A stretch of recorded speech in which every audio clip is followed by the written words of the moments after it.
And thanks for having me put this on record that I don't have any to share today yet, but that's on my list still to do.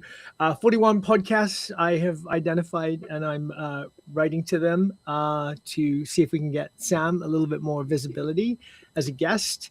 I'm also working on a best practice guide for the seed videos. Sam had asked me before he left for something to kind of make them, I guess, a little bit more aligned or kind of cohesive. And so what I'm thinking is that we'll do some, I've already kind of given you guys some a structural kind of guideline, and I've actually kind of redeveloped that to be even simpler and included a prompt that you guys could use. So I'll share that when I share it all in one package. Mary's also helping me out with some design. We're going to have lower thirds that will give you your name and position, also your seed and the name of the seed. We'll have some transitional screens. So if there's a question that you're answering, we can flash the question up. And then we'll have an outro with a CTA that will kind of show our all our social channels and our new Discord server. So you can expect that coming soon. That's what I'm busy working on, but it still doesn't feel like I'm doing enough. So I'm going to hope for a really productive couple of days here. Great. Cool. Let me see. I don't know. I wrote it like 2 seconds ago. I feel like I can't remember what I did. Yeah, said I was going to sync with Ron on a bunch of things. We did sync. I still owe you the font direction. Part of that is just like I was between a couple fonts, and then I just wanted to harden it, like that choice a little bit more as I'm working on the open seed page as well, to see if it kind of works throughout the different pages and things that we're working on. Especially because the plow.co/today page is kind of stale now. So yeah, I will get that to you ASAP though. Also owe you the daily yield lockup, and made sure that Daniel had the Watch Me Pivot page. So we should be all good there. And dropped Peter's latest artwork file in there as well. And then also synced with Lucas on using the seed creator for the recipe app. So Lucas is doing work there now. I kind of feel like I got an easy check on that one. And also just, worked on the open seed page, hoping to wrap those changes up soon. And want to get feedback from the team on it, just because there's a little bit more like technical language that the LLMs like really, I don't think handled well. You know how they like oversimplify. It's like review first, no install, or like I don't know. It just uses like funny language, which I'm like trying to humanize right now, but want to make sure I'm humanizing it in the right way. So we'll love to get feedback from people through it with the critical lens.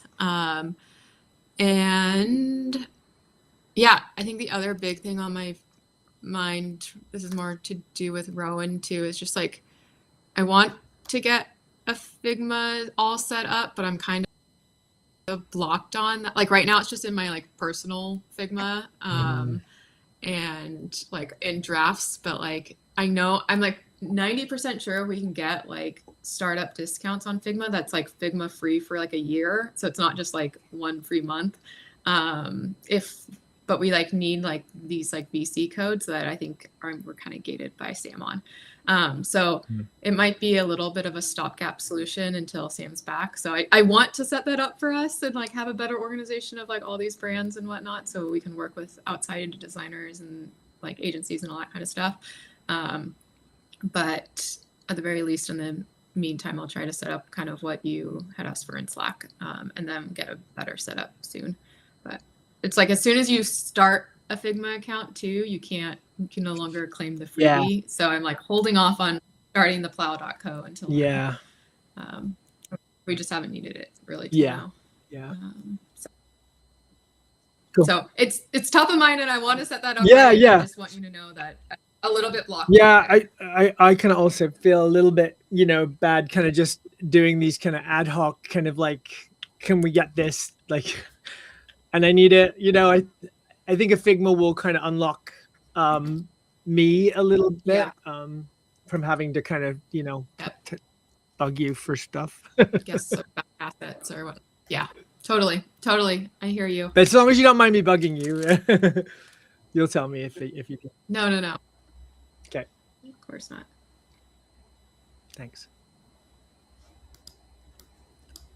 I'm sure if Sam were here, he would say to not block on a couple $100 if it helps accelerate anything. Yeah. The other thing Sam That would say is It's fair, but it's like, whatever Mary's happy, he's happy as well. Yeah. but it's like $25 a person a month now. Oh, really? It does, So it like, does yeah. feel kind of like Yeah. you don't want to be exploited by that. It's almost like I just feel foolish doing it, Yeah. Well, Yeah. Yeah. We just recreate Figma. Yeah, there you go. What? Just Yeah. completely Somebody recreate should Figma. create a seed for a Figma competitor. Figma. Yeah, just ask Claude to create Figma. Or,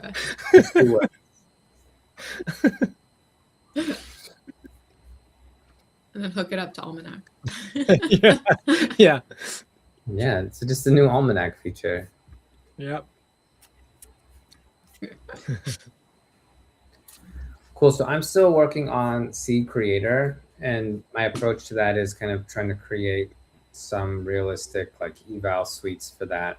So I have like a more standardized flow now where I have a couple of projects that can spin up in isolated containers and like through Docker or through on the Mac VM too. And so now that that's like kind of going, I'm iterating and trying to actually improve the seed creator. So there's some sort of like output score of like how well these sample projects get spun up from seeds, or the seeds created and then it actually spins them up. And so there's some scoring mechanism so that hopefully we can know when we're improving the seed creator. So that whole process is in progress now. I've yet to really do much with the paprika thing or the pinch thing, Mary, but that I think is like actually a really good kind of like, it's like a sprawling code base. And so I think that would be a really good test to see if like, hey, from this big thing, like the seed creator could interview you and say, hey, what part are you actually trying to extract? And so I'm excited to do more with that. Cool. The other thing that's on my mind, Jonathan, is that this seems to kind of, I don't know, the work that I'm doing feels like we could also be doing this on the back end for some of the validation pieces. So we might want to, if you have ideas on how to. I just like typed a note like, oh, it sounds like maybe this could be used for the validator. So yeah, we can chat about that. Yeah, so we can just compare notes, and if we want to work together, that's fine. Or also, I think like a parallel path, and then like combining them at the end could be interesting too. Yeah, we can sync on that. The other thing is I did a live stream on Discord yesterday, which was fun. That was after SCRUM. Got to meet some of Daniel's Brazilian audience, which was good. What else? Oh, we did the daily yields. Yeah, and then today, so I'm going to keep working on that stuff, and then I also really need to post something to this like WhatsApp group with Jesse and Justin and all that to try to. That channel feels really dead, so you can just liven it up a little bit. That's Nice. Nice. Did anyone else just catch that laser show? Yeah. Yeah, so it was supposed to be like a like congratulations to Flukas. Oh, okay. Like his- I thought you I had it think programmed to play every time like we mentioned your audience or something. Like, No, that would be cool. I think I was looking for something like this Oh, okay.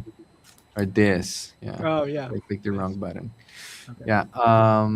For me, I don't think I have user wings. I mean, there is people that are talking like about the hackathon in the group, saying like, "Hey, I have no idea what seeds are. Can I join? Like, can I participate?" And then the other person is saying, Hey, I didn't know as well, but after the first one, I I discover in the middle kind of thing. So uh, Oh those man. conversations are happening there in the groups. I'm excited about it.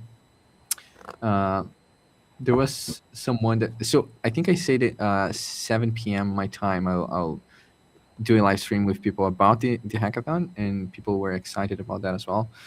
Um, I guess that's around organizing the hackathon. I also recorded the first video explaining how it will work, and I asked Claude to publish on my YouTube. I don't. I'll double check if it was published or not.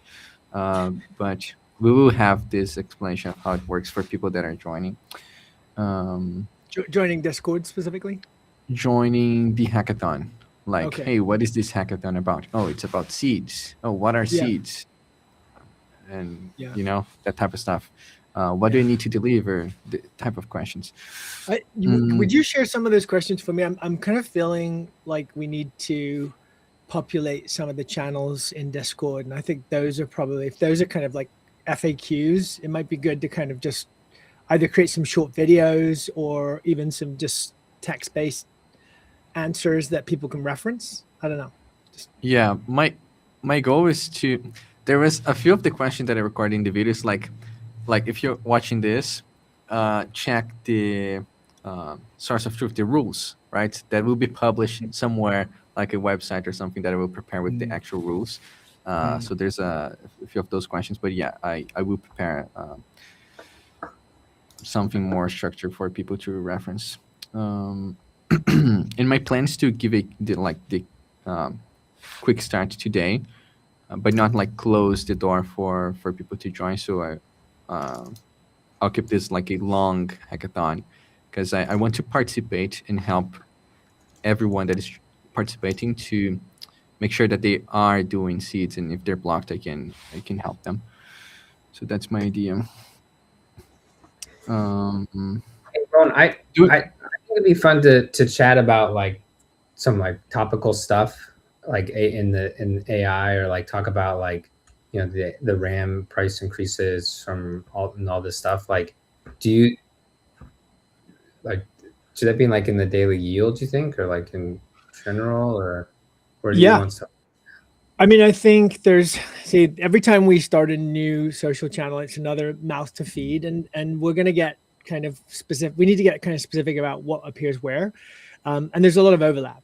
I think right now, since we don't have a YouTube channel, Discord can be a great place for, interacting with the community, growing that. So topical discussions can be there. And I think daily yield, we can kind of look to answer questions and topical points from Discord on the daily yield. Yeah. So I think that's how we're going to grow it. So I think I'm trying to ask people in Discord, what do you want us to talk about on daily yield, right? So yeah, if you have anything that's kind of a hot issue that is that you might go to Reddit to talk about, if you can kind of try to have some of those conversations on Discord right now, I think we can start growing. That's the goal, is to start growing that community. Okay, sweet. But yeah, but the short answer about daily yield, I would totally start pivoting some of the daily yields towards those conversations on Discord so that we can have a kind of a virtuous cycle there.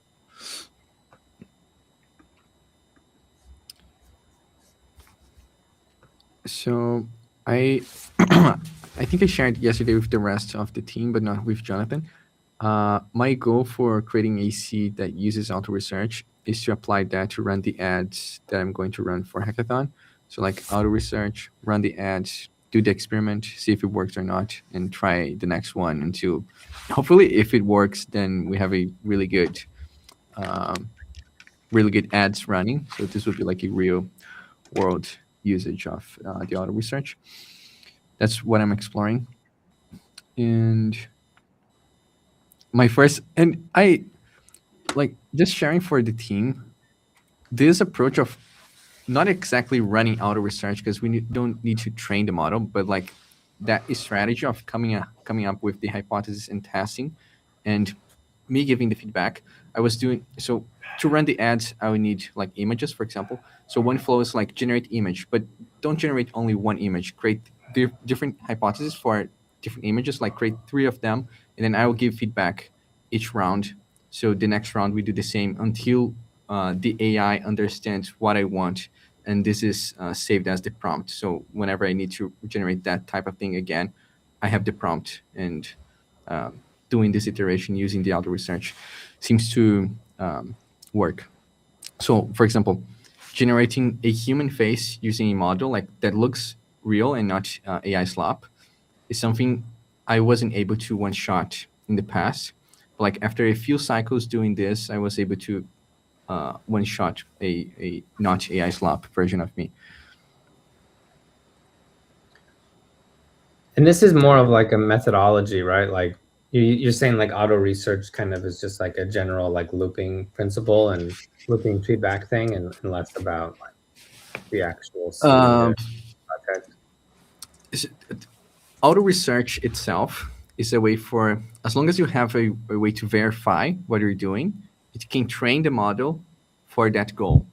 But it's Right. actually like running the algorithm on your GPU to train the model, right? For example, predicting the price of a house. I know what is the outcome there. I know how far I am, and the model will keep training until it gets right.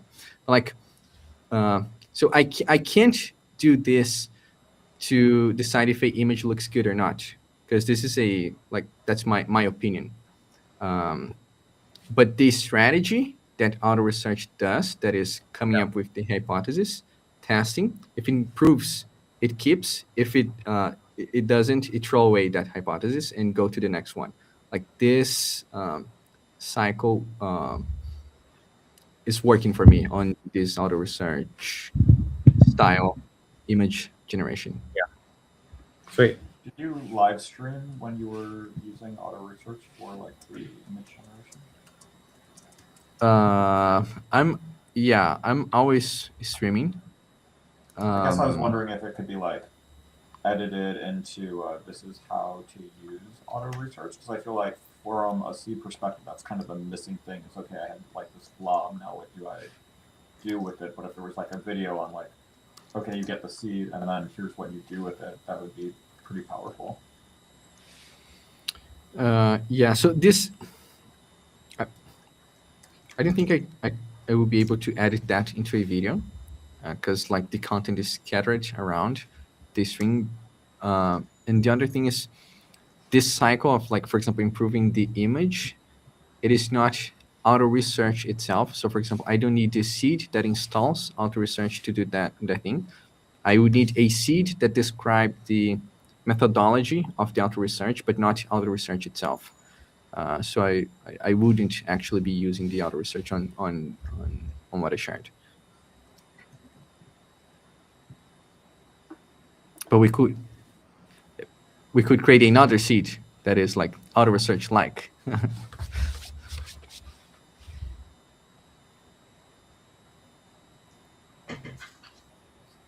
I mean, I guess that sounds interesting. I mean, I think the thing about like auto research in general is it's just you kind of get it, and then it's like now what is the main question. So whether it's auto research or another seed of interest, I think would be good to show like, oh, here's a practical use case for either the methodology we're using. Is it for everyone hard to hear Jonathan, or just you? Yep.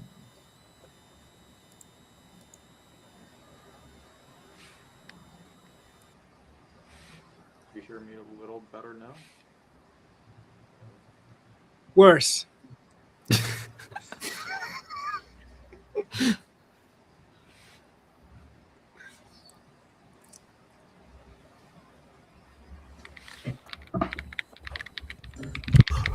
There you go. I think it's proximity to the mic. Changed to a different one. There you go. This is better. This is better. Okay. This is my actual Yeti mic. Oh yeah, I was trying to say. Is it too good? Too loud? No, it's perfect. I had you on full volume. Let me turn you down. Okay. Oh, sorry. Actually, I I did increase Jonathan volume previously, and now it was super loud. But I don't now it's normal again, normal level. Okay, is this good? Good levels? Yeah, so I was just saying I feel like auto research itself is a little bit like a now what type of situation. So whether it's like a new skill that's similar, then at least that would also like lend itself to like, oh, here's what you could do with auto research, but here's like a different skill or a different workflow that's similar or comparable. Just anything to like get people thinking on how to use it, I think would be good for that particular seed. Mm-hmm. I see. Like a real example of why would I need auto research that will make my life better. Yeah, yeah.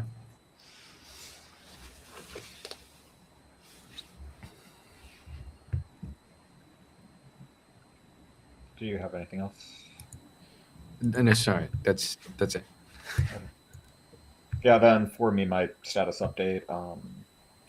I guess the main things are I pushed up live the site changes. So Mary, like the changes I made for your latest design should be live now. There's not a lot of install data, but I think a few of the seeds do have some install info, or we can populate synthetic data if you want to see. But if you want to take a look at that and see if everything's good or there are other changes you want to make, that'd be awesome. I also made changes. These aren't in any of the existing seeds, but I made changes to how the like seed network, like what subseeds are needed by, is shown and populated. So there's a lot less noise. It's a bit more accurate now as well. I also did brainstorm some ways of integrating that in with the current design, but that's not in anything. And then the other thing I did was I kind of got up to speed on Swag's seed validator and how that works and what the flow is and how to run it locally and things of that nature. And then I want to keep working on that and try to get a flow so you can supply it with what like user input would be, because a lot of the seeds require user input, and so if it requires it and there's no user input, it just kind of fails right now, where it says it can't really validate. And that's kind of not great. I think it'd be good to be able to expose validation to people creating seed so that they can test against the validator and also be able to supply like basic values on like, here's what I would expect input to be. And then the other thing I want to do is hopefully work with that and do some curation, or at least just do a little bit more curation on the side as well. That's me. Sweet.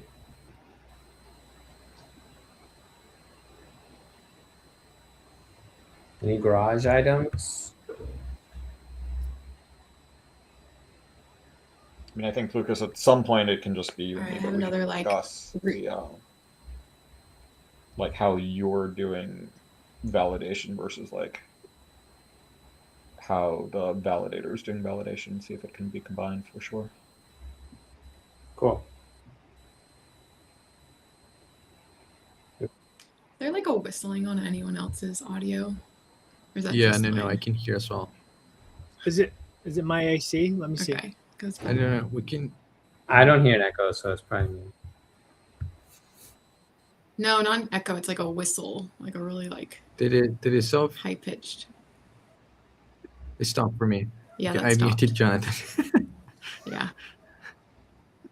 Now No. I unmuted him. Here, let me try it. Something in his setup. It's gone now. Okay, I just Oh, muted no, it's my. not worse. I muted my mic, so there's something about my mic then that's causing a hum. Yeah. Yeah. It's like, It's like didn't know if I was white going noise. crazy. Yeah. No, you're not. Cool. Any other garage items?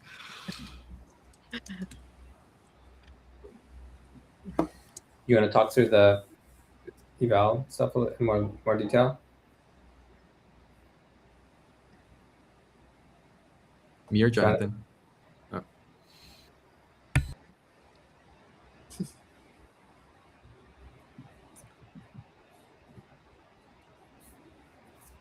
Jonathan, do you I want to still chat wanna through the eval stuff in more detail now or later?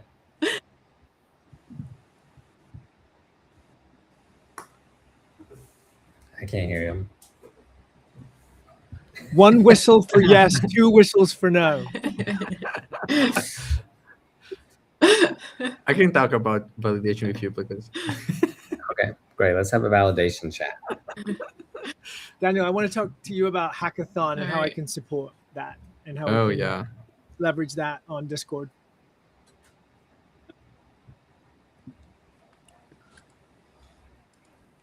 Cool. I'm gonna drop because I don't need to be in either of these combos. When's a good time? Right. Bye, Mary. Bye. See y'all. Bye, Yeah, Mary. when's a good time? Yeah. See you in like an hour. Yeah. Did you ask to me? A good Yeah. time? Yeah. I don't know now before Plukas and Jonathan starts. All right, cool. Well, I mean, if you two are gonna, I don't know if you can hear me. If you two are Right. gonna talk, and Lucas and I are gonna talk, can you hear Well, I me? think Daniel wants to be involved too. I think Okay. No.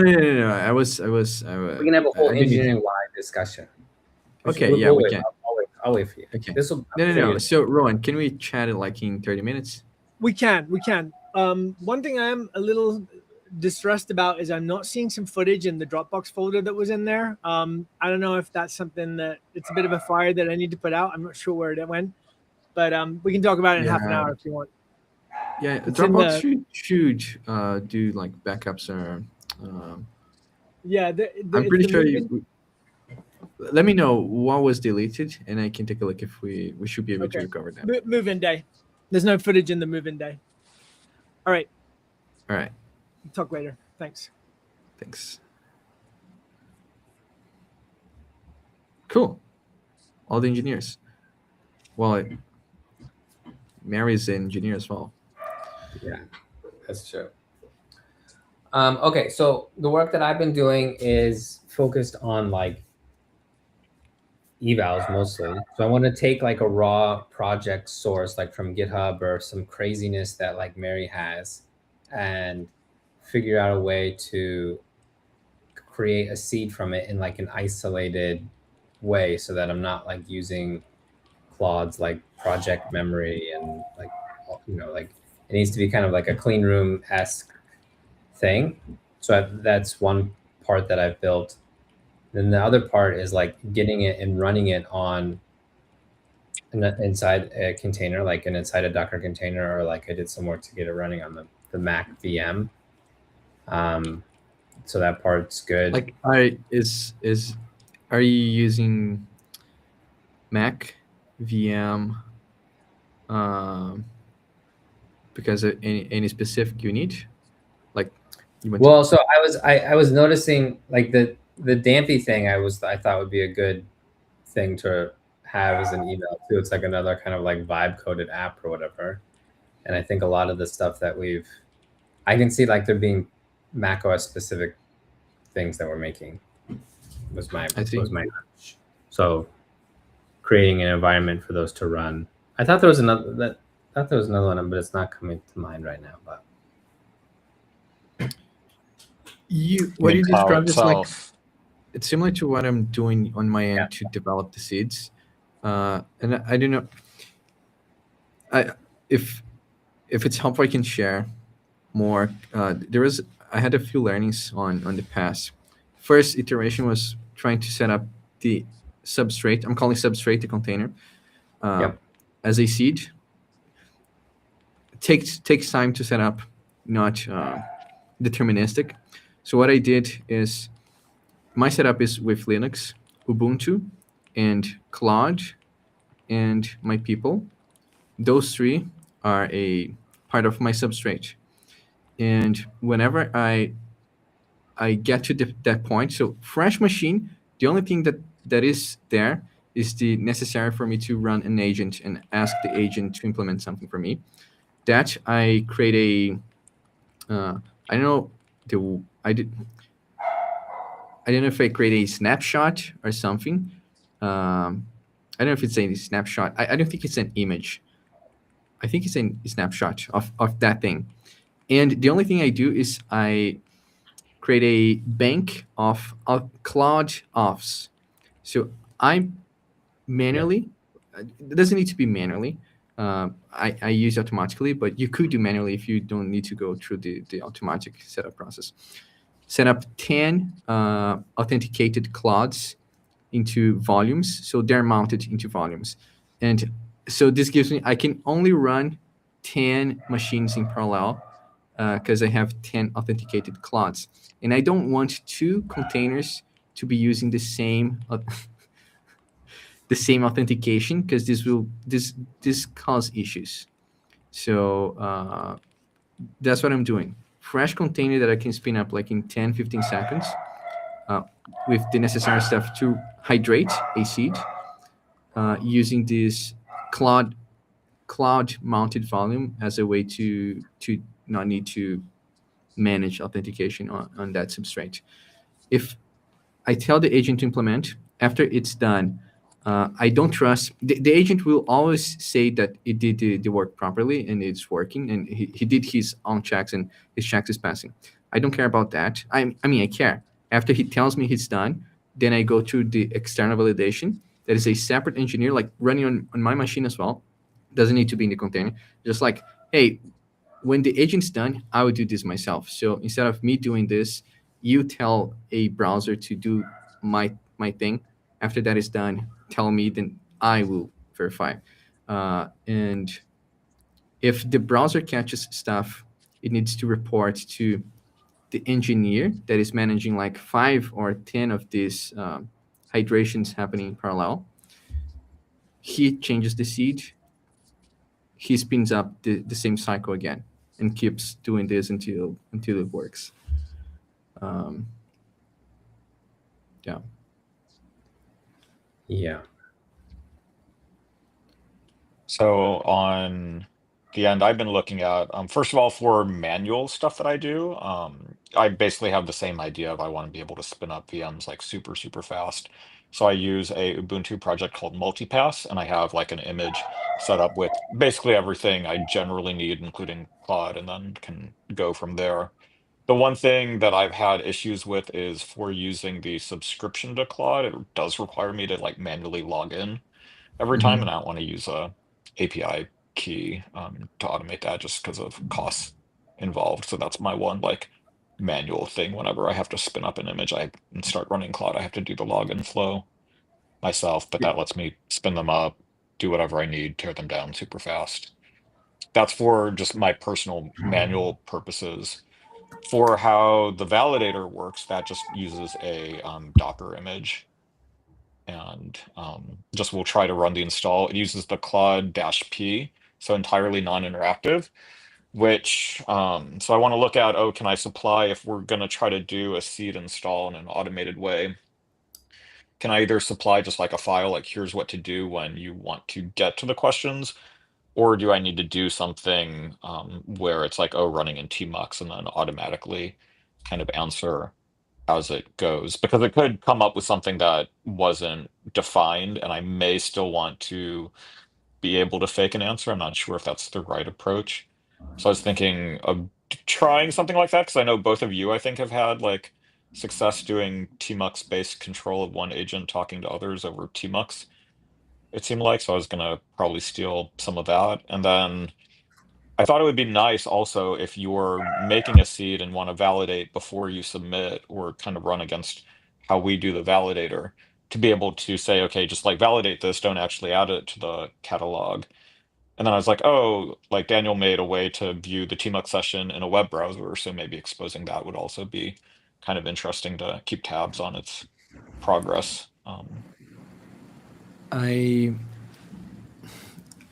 didn't share, but whenever I do the hydration of the seed, that's the process I'm calling to doing the one-shot install. I ask the agents record the terminal, so I can see the 40 minutes or 30 minutes long process of the terminal doing the install.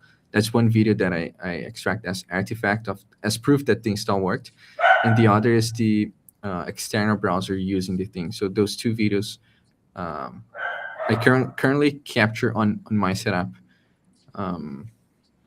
Yeah. So my reaction to what you shared, Jonathan, is like the mounting volumes with the Claude will be helpful for you, because then you don't need to manually, you do this like 10 times once and that's it. And yeah, definitely like with my people inside the substrate, this interactive installs can happen because you have an agent that is seeing the messages in there. Yeah, maybe then I can at least try some of that approach. What's the best way for me to like get up and running with that, would you say? I think I do have 2 repos on my personal Git. One is for this substrate, and the other is for my people itself. I can share that with you, and hopefully it should be easy. Let me get the links for you.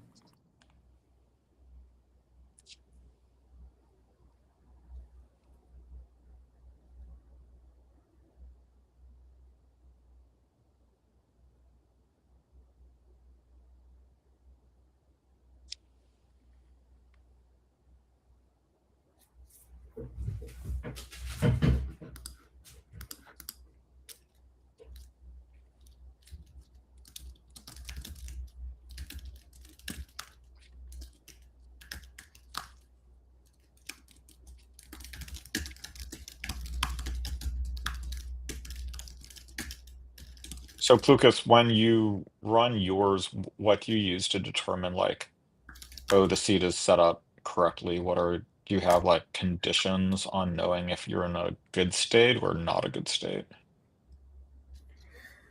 Yeah, the main work that I've done so far is just like, given a seed, I'll go through the actual install of it, and then I'm evaluating the results of that based on one, like if there's like a test suite in the repo, which I'm not relying on, but it will run some test suite if it's there. And then I'm also like, for these eval ones, I'm creating like manual evaluations about like, you know, if it's like a GUI thing, like do these elements exist? Like it's creating some sort of verification spec for the ones that we're doing the eval on. Because my main goal is like, hey, is the seed creator skill getting better over time? And so like that's my main focus, but there is like a lot of overlap with like the seed validation, I guess, as well. Does that? Yeah, were the evals expected to be made by seed creators themselves, or is that? No, I don't think so. I think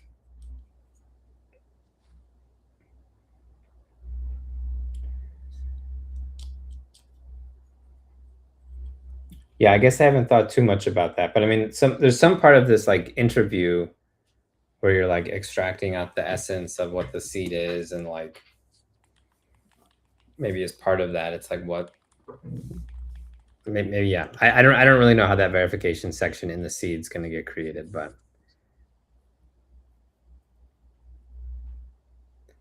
it's definitely part of it.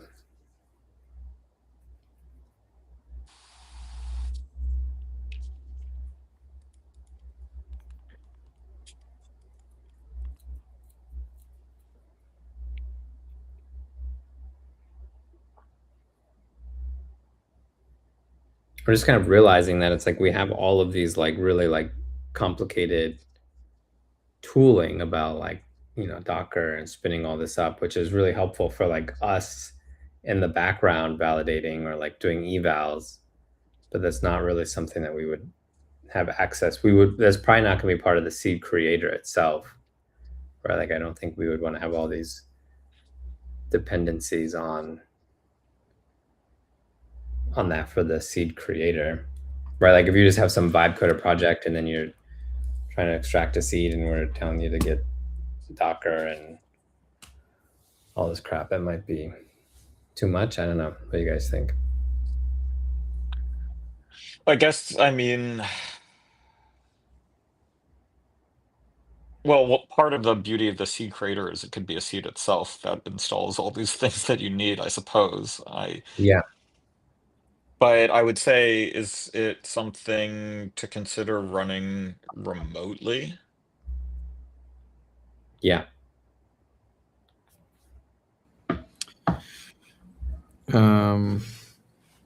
Yeah, for us that we need to develop seeds, it makes a lot of sense to have all of that. If I'm like a normal person and I just have my workflow, and you're asking, hey, can we create a seed out of this workflow for you to share this?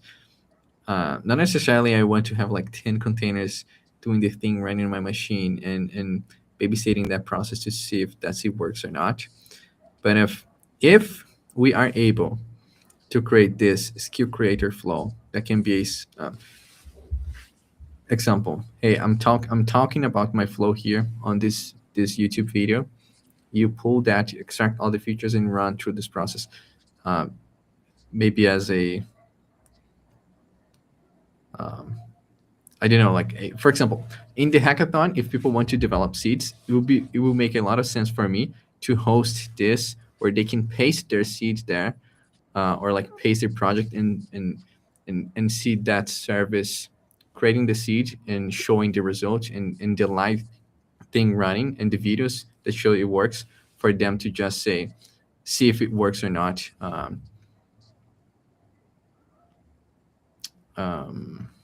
and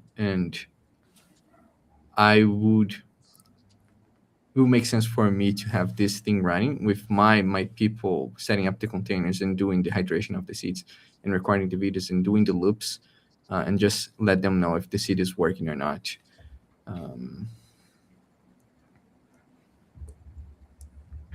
I mean, I think the question is where, and maybe we don't have an answer, but it's like, where do we need the human in the loop and where do we not need the human? Because if it's here's a project and we're kind of saying we can automatically turn it into a seed for you, then this can kind of run anywhere and doesn't really require users to do too much other than submit a URL and then probably do some final testing. But if there are places we absolutely need a human, then we need those injection points somewhere. If we're able to do the seed creator that does all the verifications, then we don't need the humans to do the verification, and like we have a reliable seed creator. Currently, I don't have this, and that's been my pain point. I need to do some sort of interaction with the output and let you know that that's not exactly what I wanted. I wanted where is that feature? I clicked around these buttons and it's not doing what it's supposed to do. Right now, I need to do this because I don't have the seed creator that I can trust 100% and know that the thing will work. So if we're able to achieve that, then we don't need the humans. Yeah, what do you think a human? What's your example of a human being necessary, Jonathan?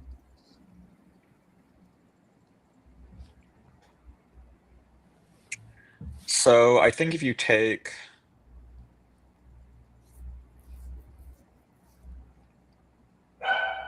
the life dashboard ahead of time, that was very like before this became a seed, that was very like SAM oriented.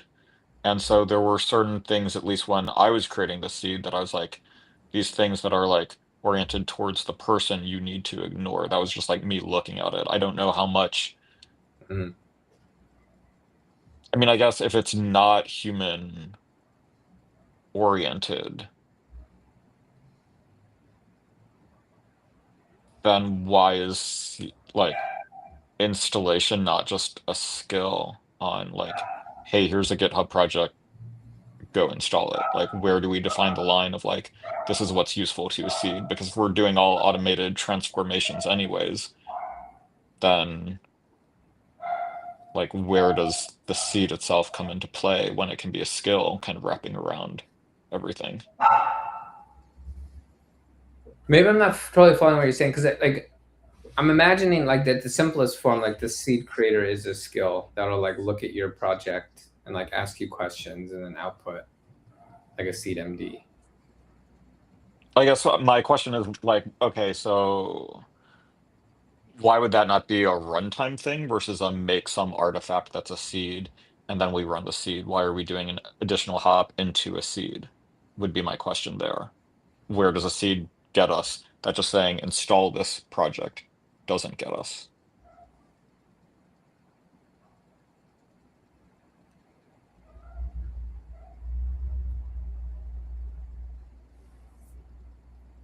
Yeah, so I think like, yeah, I guess it's like one of the, yeah, what you're saying is like when I'm talking about like abstract out the essence of like the family life dashboard, it's like, you know, understanding what accounts you need to create or like the calendar URLs like are going to become inputs or whatever. Is that's what you're saying is like the human part? Well, I think when you run a seed, that gets it installed. So it's, I guess what I'm saying is if everything's automated, there's no additional like information going into the seed. So why would it not? Okay, so we have this GitHub project. Let's say it's family dashboard. It's customized to Sam. If we just had a skill that said, install this, do whatever you need to do, then it gets installed. Whereas if we have a skill that says make a seed, then we make a seed, and that basically extracts out all the SAM stuff. But all the things like verifications, things like that, aren't really special because no humans in the loop. It's all generated by AI anyway. So we're doing this hop to make a seed, and then we're saying install the seed. So we're kind of getting to the same point, but with an additional hop of all the seed mechanism. Whereas Yeah. we could just say like install the project. So I feel like if there's the additional hop, then there needs to be what makes that hop special is kind of what I'm wondering, if there's not human judgment or human intervention somewhere in there that's like adding to it. Yeah, I mean the thing that I come back to all the time is like that I don't. Maybe this isn't like what Sam would say. Like I don't know, but like I don't think that I'm not trying to create this for people that have like GitHub repos. You know what I mean? Like I think that as a concept is probably like, you know, like more of like my dad who's like vibe coded all of this stuff and it's like a mess, and then it's like we're trying to just create some sort of way for him to share this thing. Or, you know, like I think our stuff's like really structured, and then in that case, yeah, like maybe just sharing the code would be easier. But like the seeds, like getting some piece of whatever this mess is into something that's like reusable for other people.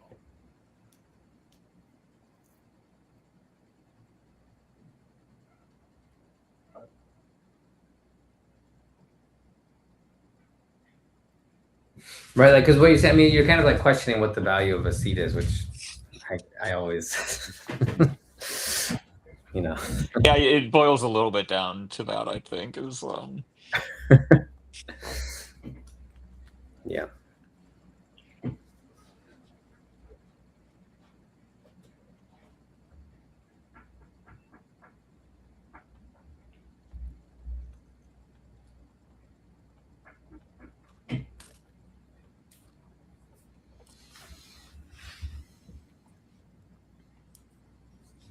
Yeah, I don't have a good answer, I guess. that seems like a existential question a little bit. Daniel, save us. What do you think the value of a seed is? Have you ever vibe coded something, then you wanted to maintain that and add more features in a way that works without breaking all the rest of stuff? Did you ever face this, like, okay, I vibe coded this thing and now I want to add another feature, and after 10 features, the next one I add, I can get past the 80% mark, always break something. But if you could have the seed that describes the thing in a way that you know you can add more features because all of them can be verified, and you know that your entire software will work versus just breaking after you add something. So I think if we figure out like the way of creating seeds or installing seeds, they're essentially the same for me. We would be able to do that, because we have Jess's feature cards. We know all the feature cards for the software. The person installing is going to have this thing working with all the features. If this person wants to add a new feature, it will be able, because it's just adding a new feature card to the seed, right? Because we know how to verify, we know how to do that. It's just that today we don't, but after we figure it out, we will. And I think that's that would be super cool. So it sounds like your approach and mental model is maybe a little different than mine, and that what you're kind of saying is that the seed itself is all the instructions to write the software, whereas I think I've been taking the approach of, oh, there's like a GitHub repo and we want to make it kind of easier to install, but you're saying the seed contains everything needed to construct the software, kind of like Almanac was, I think, more the instructions than like, here's a GitHub repo. Yeah. I would say that if it's just installing, then that's a different type of seed. That's a simple seed that is just installing, make sure it runs. And we don't need to, in that example, we don't need to care about generating. It's just installing and make sure that it's installed properly and running. But personally, I think the generational one is more interesting to me than just installing. Because installing, like, if it is just installing, like, well, I don't know. I was tempted to say that I could ask Claude to install everything that I need. But I wouldn't say that 100% this would work. Like, maybe if someone did the install and figure out all the edge cases and documented that into a seed, that's a useful installer for my Claude to read and do the install for me. Yeah, my take is kind of like the dependencies can be like real projects, right? Even like, like if you have a real person creating a real project, like that can be as a dependency in a seed, and then like seeds can be like this really nice human pros for installing and generating like vibe coded software or something, like additional layers on top. But if you're like know what you're doing, you're gonna like write unit tests and you're gonna like have CI, CD and stuff, like, that can just be a GitHub project that we could be a dependency for a different seed, or, not be anything related to seeds.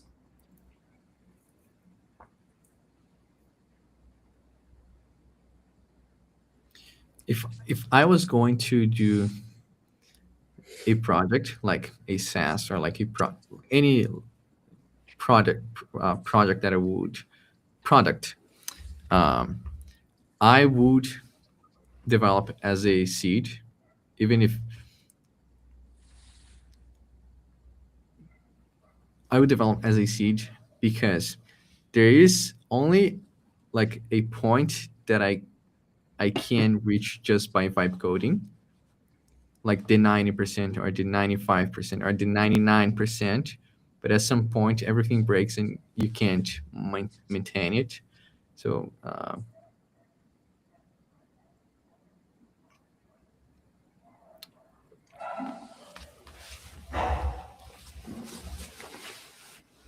so what do you do then? It works. Just you delete the whole folder and then you rebuild from the seed? Yeah. If I can't do that, then there's no point in continue building because I can't maintain.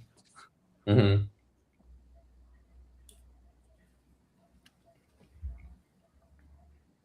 And not necessarily like this is just like talking about more lines of natural language describe the thing, but like uh, for all the features, like what is all the tests that the feature depends on to make sure that that feature is working. Um,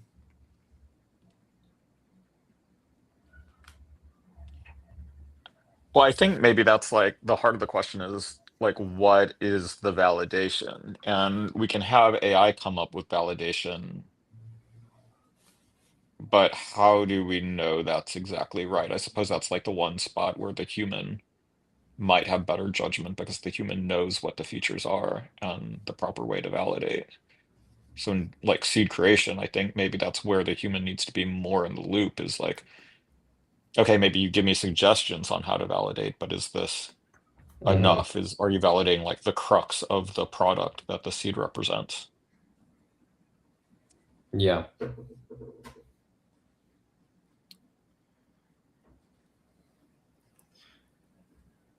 on my people, when I'm creating new cards, new features, or new tasks for the I don't need to publish a screenshot or a video. That's me as a user, I don't need that, but the AI needs to do that. And then I ask, and then I ask the cloud to hydrate that seed, sees that requirement, builds the UI. The UI works. The agent driving the thing testing is able to use, but I see those things there in the UI which I don't like, and the AI doesn't care about. But like instantly, when I see that, I know it should not be there, and the AI for some reason doesn't catch that and leave it there. And then I like at least if I'm able to correct on one fix on the on fold that change in the seed, okay, but like it was required for the human to at least once see that and say and create a rule like don't add this thing to the UI because the human doesn't need that. That's where the AI managing running the thing. So definitely, at least for me, like there is some human in the loop. Um, yeah, I wasn't able to do something without a human in the loop so far. At least in some part of the process.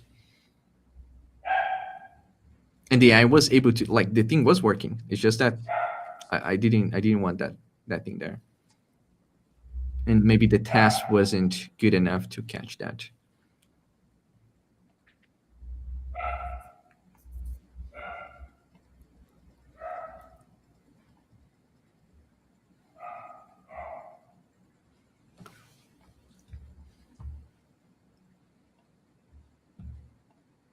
And so you would say it's better to iterate those types of things on the seed at the seed level than the current software level, where it's like you change on the current software level and at the same time, if it's like a no, I don't like this, then that goes into the seed as a validation at the same time. So it's like software changes, validation, chain updates. The way I'm doing, I'm not changing the software. I mean, it doesn't work changing the software. At first I was like, I'm building my people, I'm using my people. I don't like this thing. I want to change. Hey AI, can you change the live thing that I'm running and also update the seed for me? Like I did this for a few days. And then when I was like, okay, let me see this how this seed is looking. So it was always live patched, the thing I was using. Hey, can you install the seed? Like which seed? Like or like the seed was like completely hard coded with stuff, or the seed was not something that worked.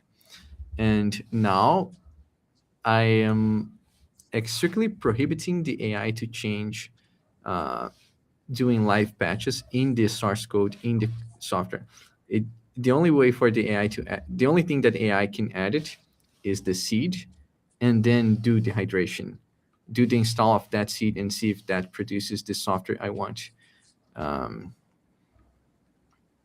So that's my process. Edit the seed, ask it to create like maybe 5 containers at a time, see if it works. And most of the times, like, did the hydration, did those tests. Me as a human, I will manually check the result.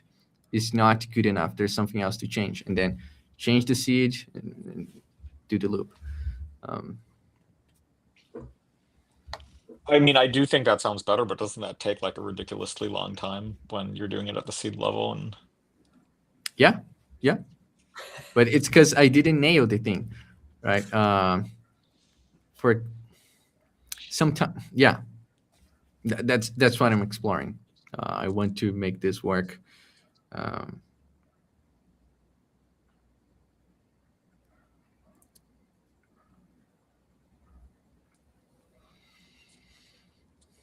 And yeah, with my people,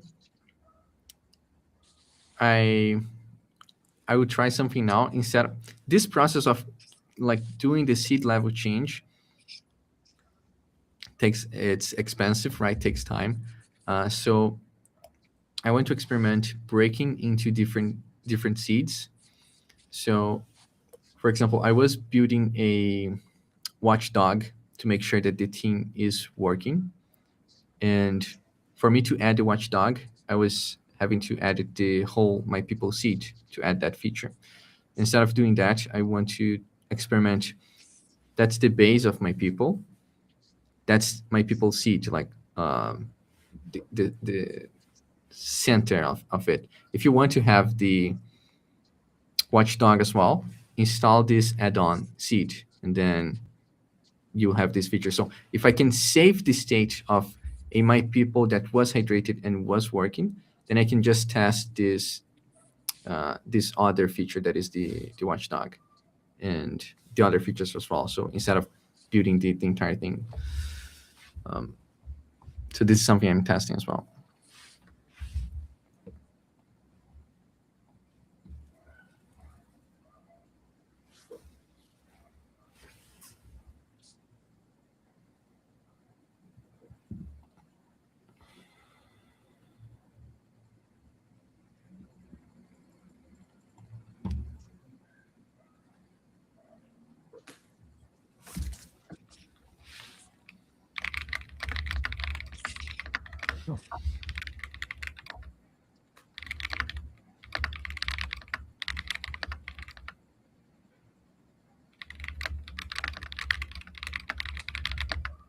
additional thoughts, Lucas?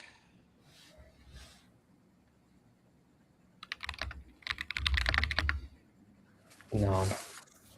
Feeling kind of low right now.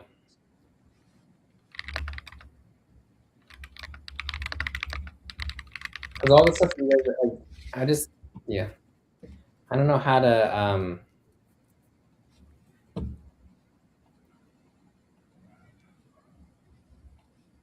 I feel like to make a good seed, like the creator itself has to go through this like hardening step.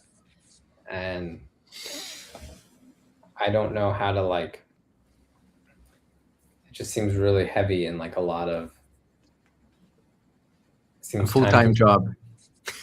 time consuming, and it's like you're gonna have to spin up, you know, the user already has something that's working, and then you're gonna be trying to like isolate it and spin something up on their computer without breaking what they have and showing them this thing and getting their feedback on it. Like it seems a lot more heavy-handed than I was hoping.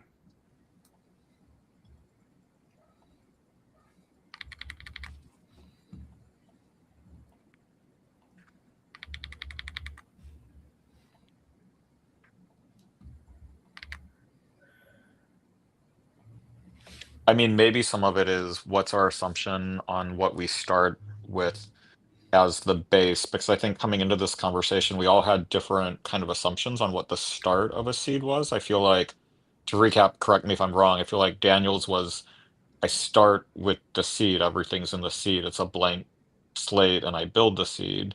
Mine was there's already some existing GitHub repo that probably has install instructions even. And then I feel like Plukas, yours was there's kind of this code that maybe my dad made that's not in like a programmer friendly form, but it's like code that works, that actually is useful because it was made. So I feel like, I don't know, correct me if I'm wrong, I feel like we all kind of came from different starting points on how a seed starts. Does that like jive with? Yeah, I think so. I think Daniel's is like the most extreme. Like, would you like, you wouldn't expect somebody to start with nothing, right? And just like create, like your expectation isn't that seed creator is like, what do you want me to build for you?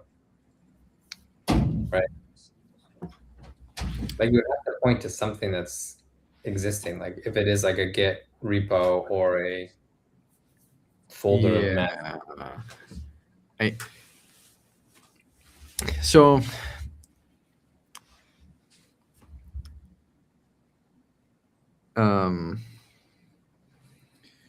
from when I was doing Almanac, I did start from Mary's GitHub repo, which had a deployed version. So I had like the UI reference of what it really looks like.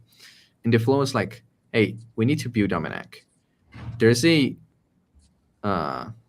you cannot copy the source code at all, but there's a live version. You can go there, you can take screenshots, you can compare whatever you're creating versus whatever is there deployed, and do the hydration, do the hardening of the seed, throw everything away, do the install based on the seed, compare the result.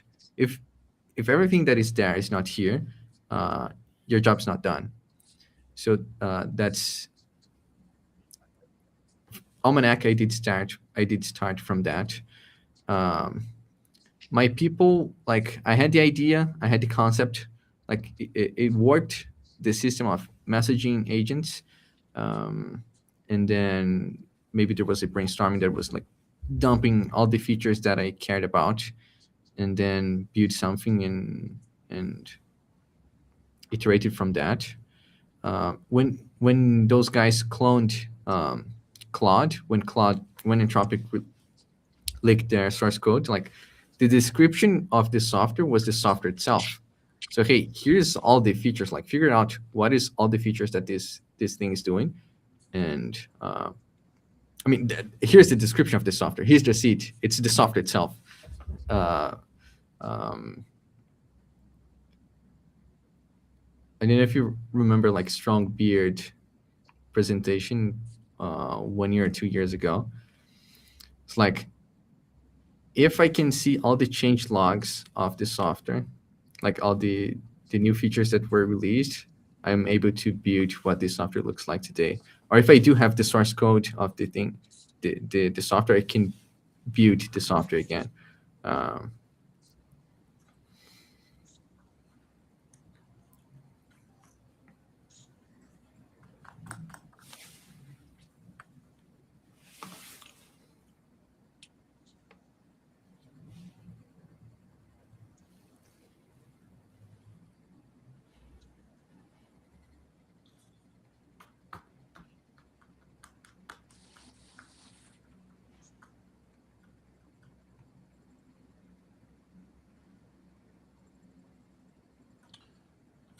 So I guess a question I have, and don't take this as like being adversarial, I just want to kind of like think through, is why is having it in like a seed markdown form with validation better than source code with validation?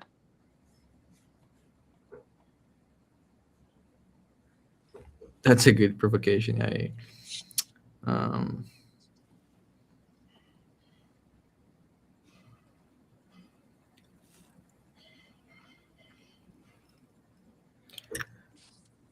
Yeah, I mean, I mean, some of the. I'm not saying these are like in order of why we're doing it this way, but one is the source code, like the dependency supply chain attacks, like without having code, and you're just like describing what you're trying to build.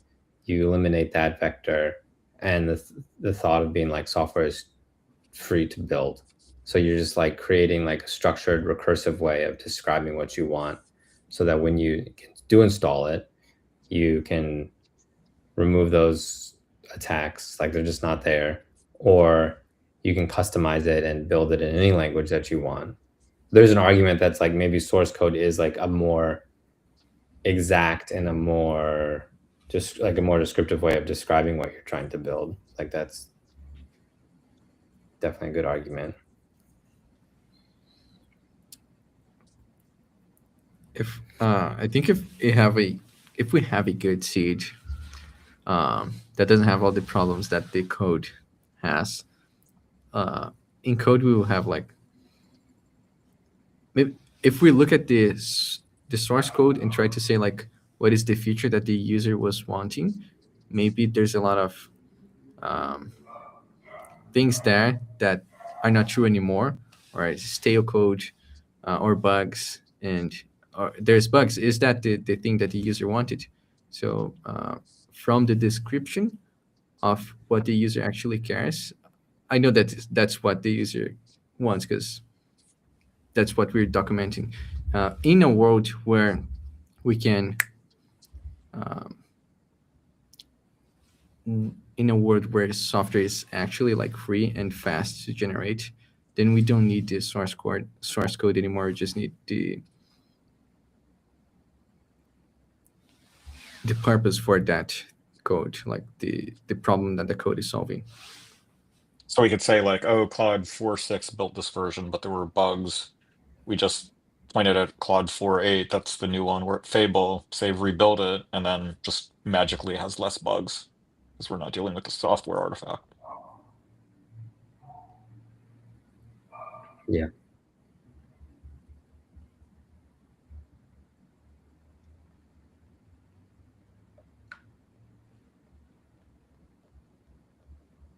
Yeah, exactly. Software just gets better over time naturally based on the models improving. It's great. I like that.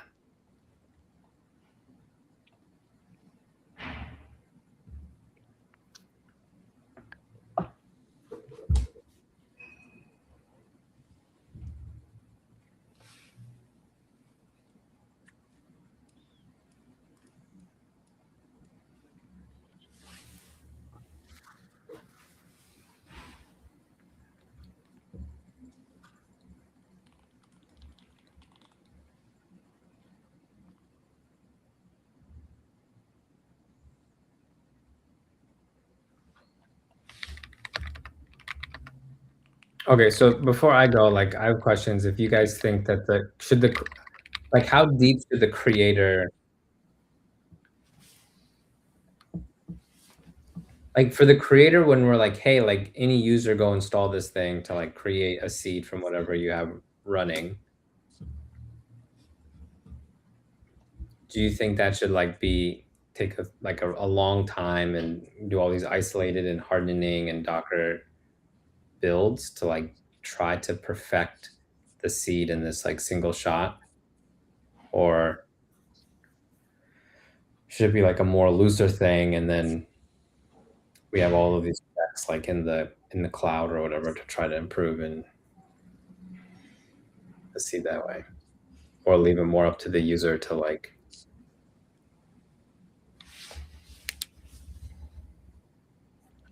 manual. Well, okay, so my first question is, what's the current input you have to the seed creator? If I was to use it, what would I be?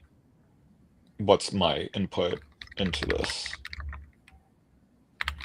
I assume the output is like a seed, but what's the input? Yeah, the input is like it's some sort of source code or like project, and I think there's like some sort of interview process about it right now.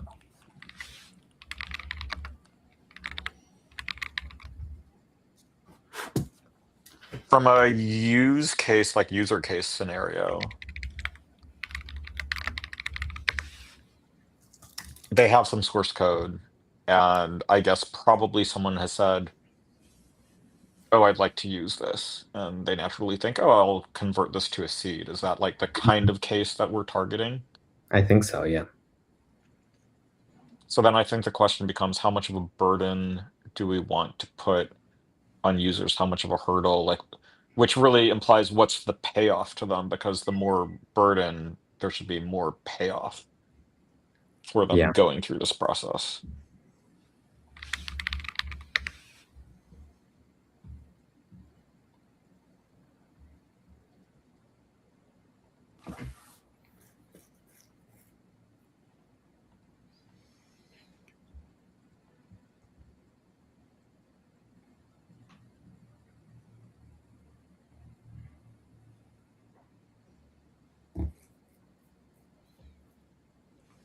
I mean, I feel like it's okay to run things on someone's machine and do a lot to try to tighten and harden it. I feel like that's only a good thing. I mean, if it takes time, but it's fully automated, you just have the machine Yeah. running. So I don't feel like that's a huge downside. But I mean, clearly, if it's like installing a bunch of stuff on my machine that I might not want and taking up, you know, very now costly gigabytes of disk space because Yeah. computers are more expensive, then, you know, that's a little bit more of a burden.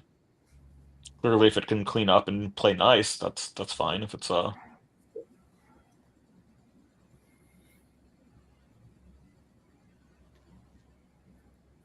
a lot of manual intervention when maybe only one person has asked you to share it, seems like a bigger ask.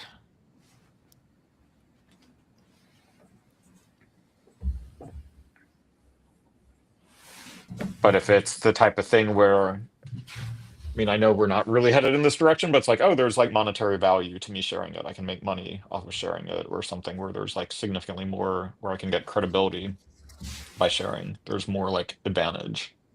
Then I think Yeah. people would be willing to like polish something. Yeah, there's probably different levels too of like how much. Maybe that's part of the creator too. It's like asking you like, what fidelity do you want to try to recreate this thing in? Because I can see a thing with like my people, like in Daniel being like, oh, I don't want that button there. Like maybe that's like so far off from what's encoded in the seed, where it's like the seed's super minimal and it can just kind of describe a very generic setup of how Daniel's thing worked. And then it's on the person implementing the seed to like kind of fill in the details for how they want it to work for them. Like that's one extreme. And then another extreme is like a seed being like really detailed down to like what the buttons are, like all the buttons, and you know, like a more faithful recreation of my people. But then that would be more of a hardening loop, and like it presents you with different artifacts, and you're like, okay, this one's close to my vision, but it doesn't have X, Y, and Z, and you know, you kind of keep looping that way.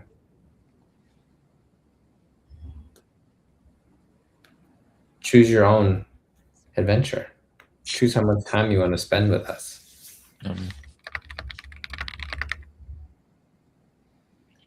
I mean, another way to look at it also is, at the end of the day, who's making the software? If it's a small, fun, on the side project, that's one person. If it's actually like a company trying to make money, and a seed is how they do deployment somehow. Because it's not like in the future world, like, yeah, software maybe becomes more free because it's so easy to create, but companies aren't going away. Yeah. Like, enterprise software is not going away. Yep. So I don't know, like, I don't think we've been targeting or thinking about targeting that, but if we did, how does that actually change the equation on seed creation? Yeah. Then you I'm would sorry, I don't have an answer. I'm just like kind of brainstorming on that, because it's like, oh, if we're going to ask someone to like spend a lot of time, then there needs to be better incentive. But companies have incentive. Like, humans doing side project have less incentive to spend a lot of time with it.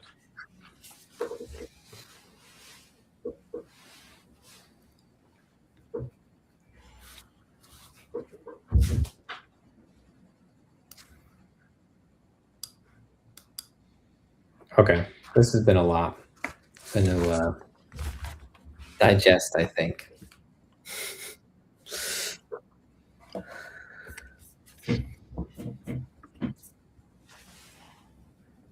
Anything else you guys want to go through? I mean, unless you can let me know if you think I should change, but I was still gonna, I think, try working on getting at least validation flows. So if there's non-automated or non-instant parts, like answering questions, I think that'll probably always be some constant of trying to pre-supply answers for validation on a finished seed, anyways. That still makes sense to you? Yeah, definitely. Can you? Well, I think. Can you give me an example of like what these questions would be? Like for the life dashboard or like their Airbnb dashboard, like what's your hostx token, what's a iCal URL? Yeah, exactly. Yeah, totally.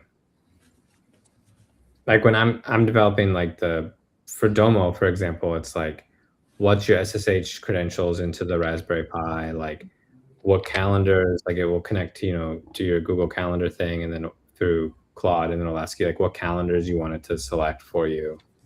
And it's like, as part of these eval runs, these are all like either like stubbed out or, there's ways of saying like, yeah, I'm basically creating a profile, and like these are the answers that you will answer during that flow. So I think it makes a lot of sense.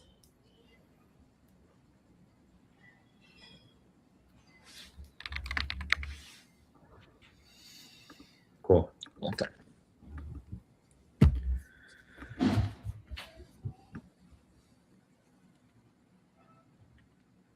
Cool. Okay. All right. I'm gonna head back to Gather here. Good luck, Lucas. Make this installing work. Thanks, guys. Share Will with do. me. Yeah. All right.